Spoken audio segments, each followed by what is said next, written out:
Insert a text variable by going to the Home tab, then click Variable. A dialog appears for you to insert any variables you want. Click this button, select text type, and then give it a name.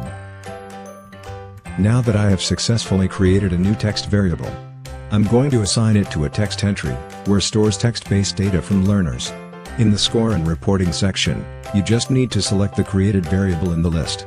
And don't forget to add events actions for this text entry.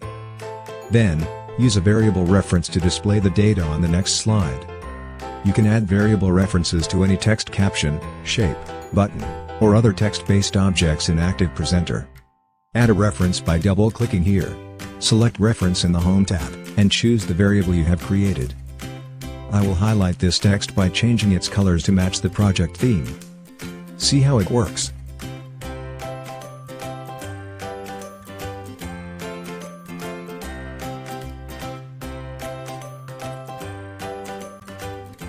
That's it.